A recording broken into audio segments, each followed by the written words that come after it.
Vamos lá, terceiro ano. Hoje dando continuidade aí à climatologia. Se não me engano, agora a gente vai fechar esse conteúdo.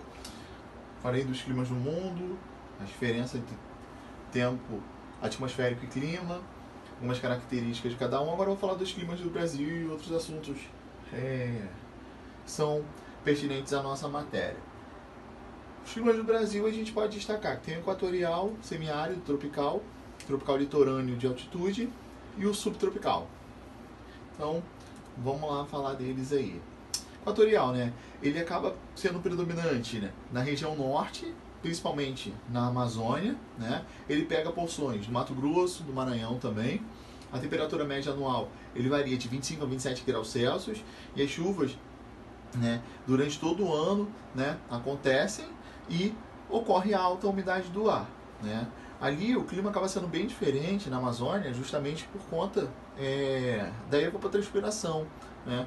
Ali como tem uma vegetação muito densa, acaba acontecendo essa mudança climática. Temos também o clima tropical, né, que pega mais no centro-oeste, no nordeste, no norte e no sudeste. Tem duas estações bem definidas, o inverno que acaba sendo seco, o verão que é chuvoso. As temperaturas variam de 18 a 28 graus Celsius. Nessa parte aí a gente pode até caracterizar também como o tropical litorâneo, né, que ele pega boa parte do litoral brasileiro. Então ele pode se encaixar nessa característica. Temos o semiárido, né, que acaba sendo tropical semiárido, predomina no interior nordestino. A temperatura é elevada, a média é em torno de 27 graus Celsius. As chuvas acabam sendo irregulares, e nesse caso em algumas partes nem chove, né? Quase não ocorre, escassa, só chove em partes mais específicas, em outras não, e assim ela vai se dissipando. Essa característica, além de muita falta de políticas públicas, né, que é a construção de reservatórios de água, acaba dificultando o desenvolvimento da atividade agrícola, que muitos nordestinos acabam trabalhando, né, somente ali naquela parte do sertão, que é muito precário. Isso lá. Tropical de altitude, né? Típico das áreas mais elevadas do estado sudeste, ou seja, que tem toda a elevação. Espírito Santo, Minas Gerais, Rio de Janeiro e São Paulo, a temperatura, a média, fica entre 18 e 22. É mais baixa nas áreas de maior relevo, né? E aí acaba até geada no período do inverno, a gente acaba vendo áreas que chegam abaixo de zero, muitas das vezes. A gente vê aqui no Rio de Janeiro, Teresópolis, Petrópolis, que são exemplos desse clima tropical de altitude. O litorâneo, como eu falei, que pega mais partes, né, do litoral brasileiro, ele abrange toda a parte litorânea do Rio Grande do Norte, no Nordeste, no Paraná, no Sul, né? A temperatura é elevada, por volta de 25 graus, mas as chuvas regulares e bem distribuídas, elas são mais intensas no Sul e no Sudeste, no verão, né, e no Nordeste durante o inverno, que acaba acontecendo. Temos também o subtropical, que ele pega mais a porção, né, no sul do nosso país, né, e algumas partes até de São Paulo e Mato Grosso do Sul. Eles predominam do território situado ao sul do Trópico de Capricórnio, na zona climática temperada sul, por esse motivo, né, está mais próximo aos polos, ao polo sul, né, e inclui os estados da região sul, todos os três, São Paulo e Mato Grosso do Sul, como eu já havia dito.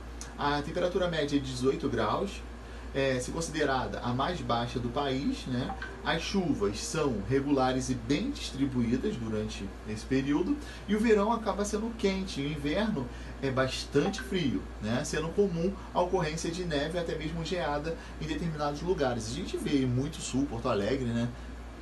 A gente acaba vendo essas geadas muito fortes durante o período do inverno, porque é um clima completamente distinto do restante do Brasil, né? Então é uma característica bem importante.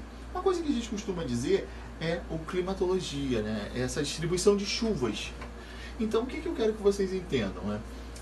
Quando eu mostro esse climograma para vocês, eu estou citando algumas cidades aqui do Brasil, né? Eu quero que vocês entendam que aqui eles passam os meses, janeiro, fevereiro, março, todos os meses do ano, beleza? Então, quando essa linha vermelha, a gente representa a temperatura, tá? Então, por exemplo, em Ponta Grossa, lá no Paraná, acaba acontecendo o quê? a gente vê que em janeiro e fevereiro as temperaturas são elevadas junto quando começa a chegar setembro, outubro. Mas quando a gente vê a quantidade de chuva, acaba acontecendo também. Deu para entender? Então, agora, quando a gente chega no meio do ano, a gente vê que as temperaturas caem, mas as chuvas também. Então, eles são características de que durante o inverno as chuvas elas diminuem e durante o verão as chuvas são mais intensas, elas acabam ocorrendo. Em Londrina, por exemplo, a gente vê também que no período de dezembro, janeiro e fevereiro, mais no verão, né, novembro, as temperaturas acabam subindo. Só que a probabilidade de chuva, ela é de 25, né, que a gente pode dizer 200 milímetros ao ano. Então, a gente acaba vendo que durante esse período as chuvas, elas acabam sendo mais escassas, mas a temperatura, ela chega em torno de 18 graus, por exemplo. Então, isso que eu quero que vocês interpretem, né? Como interpretar um climograma, né? A temperatura sendo baixa, e daí a gente consegue observar um clima de uma região, até mesmo de um estado ou de um país. A gente observa o período que está chovendo mais e a temperatura está elevada ou não. E aí a gente começa a caracterizar naquilo ali. Ou vice-versa, nesse caso. Aqui, ó. Aqui alguns exemplos, né? Nesse caso, eu mostrei aqui numa região no Brasil, a gente pegou na África, então a gente acaba vendo toda essa divisão toda. Por exemplo, Cairo no Egito, a gente acaba vendo esse percentual aqui, ó, que durante o meio do ano as temperaturas acabam se elevando mais. Aí não ocorre quase chuvas, então a gente já vê que lá acaba tendo um clima muito mais seco, desértico provavelmente, ou semiárido. Aqui em Belém, no Brasil, a gente vê que as temperaturas elas mantêm amenas durante o ano, mas porém a quantidade de chuvas no início do ano ela acaba sendo muito elevada. Então a gente vê que pode ocorrer o litorâneo ali, beleza? E assim a gente vai vendo em todos os países, em algumas cidades no mundo. Massas de ar. É um outro assunto, né? São as massas de ar, são grandes porções de ar que apresentam condições internas da temperatura, pressão e umidade relativa homogêneas, influenciadas pela região onde elas acabam sendo formadas. Então essas massas de ar, elas acabam sendo formadas de acordo com a região, né? A gente vê as massas equatoriais, as massas tropicais e as polares que está nessa página aí. As equatoriais são formadas, né, e ocorrem em baixas latitudes da região próxima à linha do Equador, ou seja, entre 5 graus do norte e 5 ao sul, né? Apresentam temperaturas elevadas, quando formadas em áreas mais oceânicas são úmidas e formadas nas regiões continentais, que acabam sendo menos úmidas. Massas tropicais, né? As de origem mais próximas dos trópicos, tá? De Capricórnio e de Câncer. Latitude de 25 a 30, né? Tanto no norte quanto ao sul. Essas massas elas são bastante úmidas. No entanto, a formação elas são formadas em áreas mais continentais, né? Então, acaba sendo mais seca. Úmida e seca, né? Nesse caso. Polares, formas, já estou dizendo, né? Ela acaba se formando entre os polos, tanto o norte quanto o sul, né? E a latitude acaba sendo alta, superiores a 50 graus, né? E acaba sendo muito mais frias. A polar continental é mais fria e mais seca. A oceânica, por influência, já está dizendo, do oceano, acaba sendo mais úmida. Aqui. Vários tipos de massas. As massas mais rosadas, próximos do vermelho, a gente acaba vendo, identificando como massas mais quentes, né? Aqui, as secas, vocês podem observar mais, né? Até desertos. Aí as temperadas, mais esverdeadas, e as frias, né? São as polares ali mais próxima, branca, que vocês estão vendo lá em cima, né? E espalhadas pelo mundo a gente vê as massas das montanhas, que aí tem uma influência de altitude.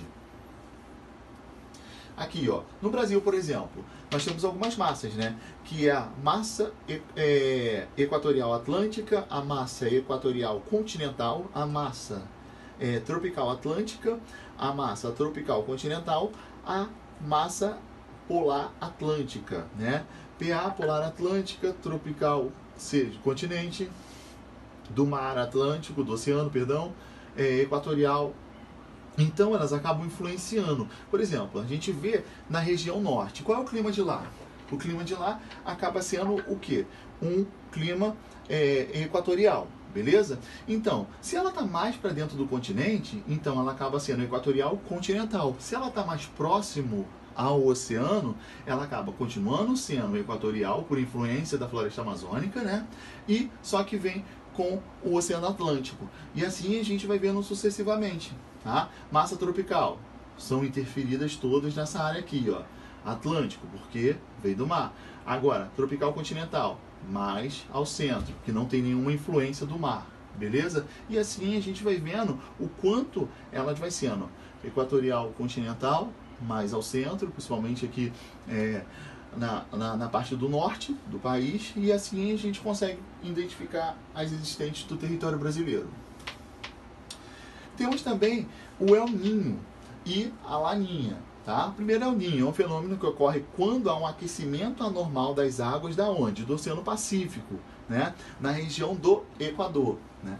Então acaba acontecendo esse aquecimento anormal, as águas ficam mais quentes. Né? O que isso provoca? Né? No Brasil, as chuvas na região do Centro-Sul e a seca no Nordeste.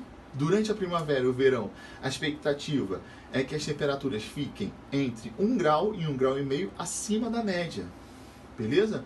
Então, os ventos, eles vêm em direção, ó, vem do leste, que acaba sendo mais fraco, e a água quente acaba se movendo para o outro lado, para o leste. Então, vai vindo assim nessa formação mais quente, então acaba sendo a mais aquecida. Temos também um outro fenômeno, né, que é a Laninha, que também é um fenômeno natural, que é o oposto, né, do El Niño. Então é a diminuição da temperatura das águas, né, do Oceano Pacífico. E aí, assim como o El Niño, sua ocorrência tem algumas mudanças significativas nos padrões, principalmente das chuvas e a temperatura ao redor da Terra. Então aqui, ó, lá no Laninha, a gente começa a ver uma maior influência de resfriamento nessas áreas. Azul quer dizer que está mais frio, essas áreas aqui são as massas mais quentes. Então ele ocorre basicamente o oposto. Beleza, galera? Então, qualquer dúvida, só chamar.